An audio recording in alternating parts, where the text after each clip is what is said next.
বিদ্যাজ্যোতি নিয়ে একটা খারাপ হয়েছে, আজকে এসএফআই পক্ষ থেকে বিক্ষোভ বা অবরুদ্ধ করেছে সামনে, শিক্ষা ভবনের সামনে। দেখুন, বিদ্যাজ্যোতি একটা নতুন প্রকল্প, তো রেজাল্ট খারাপ হয়েছে সেটা আমরা অবগত আছি, অস্বীকার করার কোনো উপায় নেই।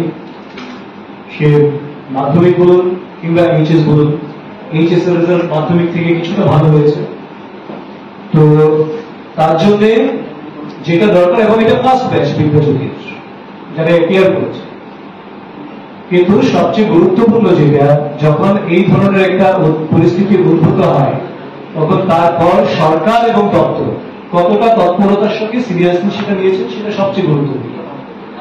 ইতিমধ্যেই রাজ্যের শিক্ষা দপ্তরের মাননীয় অধিকর্তা থেকে শুরু করে সমস্ত আধিকারিকরা সেই সমস্ত বিদ্যাজ্যোতি স্কুলের যারা দায়িত্বপ্রাপ্ত রয়েছেন তাদের সঙ্গে আলোচনা করেছেন, মত বিনিময় করেছেন, এবং প্রথমত দেখা যায় এখানে একটা বড় পার্সেন্টেজ কম্পার্টমেন্টাল পেয়েছে, মাধ্যমিকেও এইচএসেও সংখ্যাটা অনেকটাই বেশি কম্পার্টমেন্টালের। তো দপ্তর যেটা প্রথম গুরুত্ব দিয়ে বিবেচনা করছে যে এই সংখ্যাটা যদি পরীক্ষা 1 মাস পরে বা 1.5 মাসের মধ্যে পরীক্ষা হবে, সেই পরীক্ষায় যদি ওরা পাশ করে বেরিয়ে আসতে পারেন সেই ছেলে মেয়েরা, ছাত্রছাত্রীরা, তাহলে পাশের হার অনেকটাই বেড়ে যাবে। এবং সেটাকে সুনিশ্চিত করার জন্য দপ্তর নির্দেশ দিয়েছেন এন্টায়ার সামার ভ্যাকেশন, যতটা খবর আমি নিয়েছি, এন্টায়ার সামার ভ্যাকেশনে তাদের জন্য বিশেষ ক্লাসের ব্যবস্থা থাকবে সেই সমস্ত বিদ্যাজ্যোতি স্কুলে।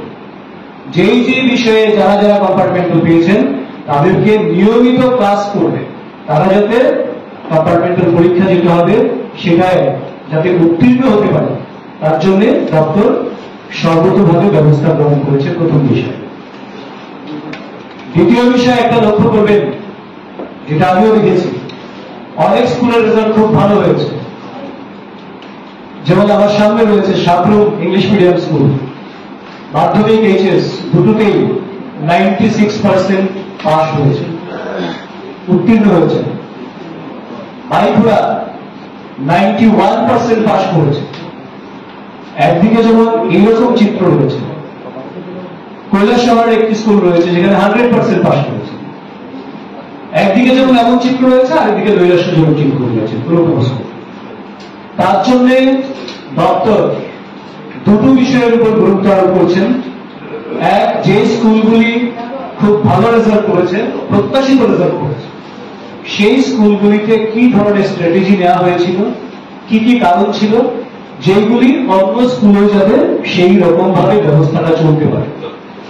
দুই, প্রত্যেকটা স্কুলের যারা দায়িত্বপ্রাপ্ত রয়েছেন তাদের সঙ্গে দপ্তরের আধিকারিকরা 1-to-1 আলোচনা করে এক একটা স্কুলের জন্য এক এক রকম প্রয়োজনীয় ব্যবস্থা, যেখানে যেটা প্রয়োজন, সেটা হতে পারে পরিকাঠামো, হতে পারে টিচারদের ট্রেনিং, টিচার নিয়োগ, কিংবা পরিকাঠামোর বাইরে আরো যদি কিছু প্রয়োজন হয়, যেটা করলে ছেলে মেয়েদের ভবিষ্যৎ সুরক্ষিত থাকবে, এদের উত্তীর্ণ হওয়া, ভালো রেজাল্ট করাটা সুনিশ্চিত হবে, সমস্ত দিকগুলি খতিয়ে নেওয়ার একটা ব্যবস্থা দপ্তর নিয়েছে এবং সেই কৌশল স্ট্র্যাটেজি গ্রহণ করেছে।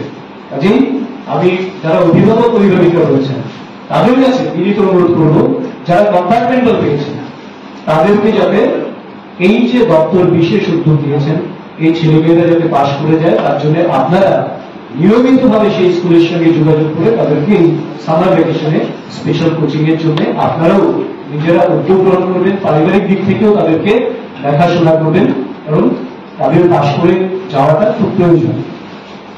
আর কিছু?